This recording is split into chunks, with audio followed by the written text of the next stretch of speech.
Bonjour à tous. Alors aujourd'hui nous sommes le week-end pascal 2020. Vous voyez, c'est le printemps, là il y a des cerisiers qui sont en fleurs, les pissenlits, c'est super beau, il y a du jaune. Le jaune c'est super. Alors je me présente d'abord, je suis berger. Je possède des milliers et des milliers de moutons qui m'obéissent au doigt et à l'œil, et aussi à la baguette. Mon rôle de bon pasteur est de les protéger avec amour, donc je les nourris bien, j'en prends soin.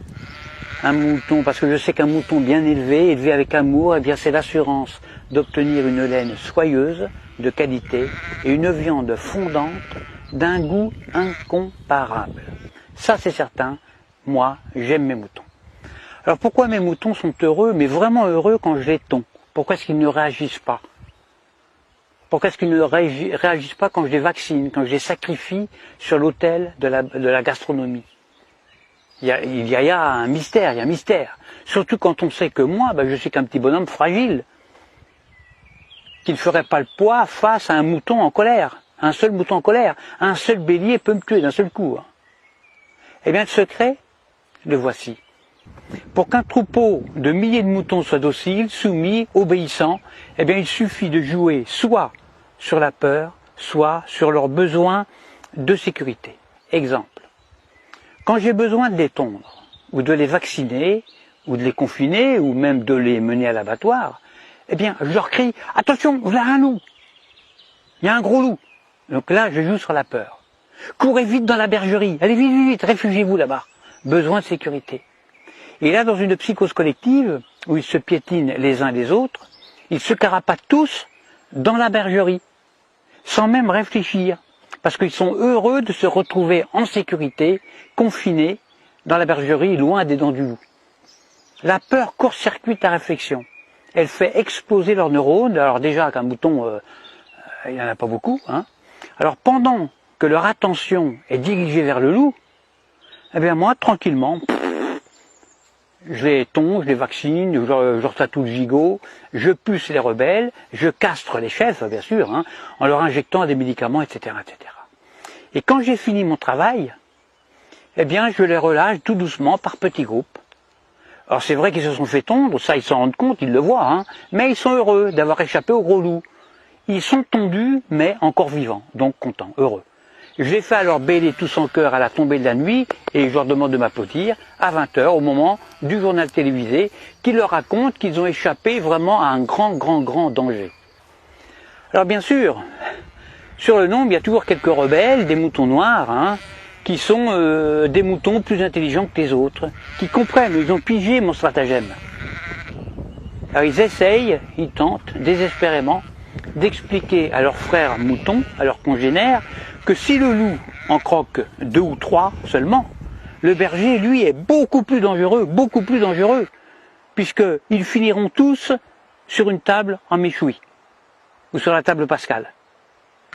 Alors il faut les gérer, ces moutons noirs, qui ne veulent pas rentrer dans la bergerie, parce que ce sont des rebelles, ce sont des esprits libres.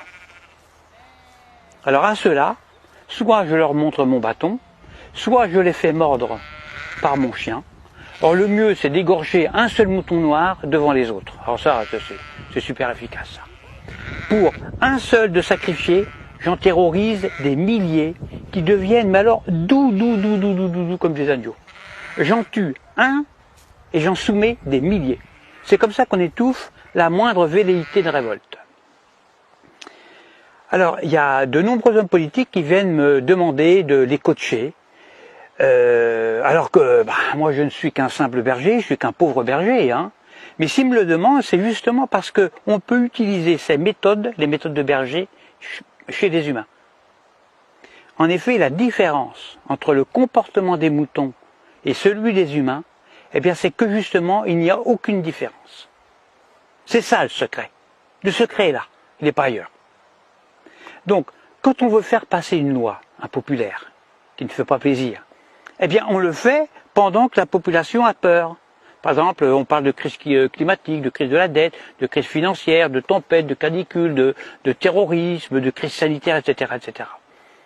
À cause du coronavirus, là on joue avec la peur, eh bien on a réussi à confiner non pas des milliers de moutons, mais des milliards d'humains sur toute la planète. sur toute la Terre. Des humains, confinés comme des animaux. Des humains déshumanisés.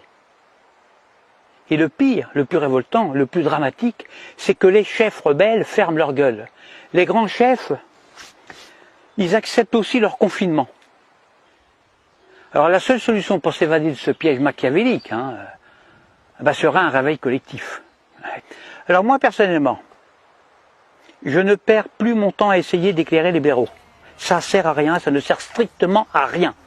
Parce que quand j'explique la stratégie dont sont victimes les moutons, soit le mouton est déjà éveillé, alors dans ce cas-là, toutes mes explications sont vraiment inutiles, ou alors je tombe sur un mouton con. Et si c'est un mouton con, il ne comprendra rien à ce que je lui raconte. Parce que justement, c'est un mouton con. Alors il faut faire attention parce que le mouton con, lui, il n'est pas fautif. Il est con, c'est tout, c'est pas sa faute. Alors à bientôt pour une prochaine vidéo. Pensez à vous abonner, à diffuser la vidéo parce que je me présente aux prochaines élections présidentielles et puis j'ai besoin de beaucoup d'électeurs. Et je dis, vive moi, votre futur président dictateur. Faites le bon choix, votez pour moi. À bientôt.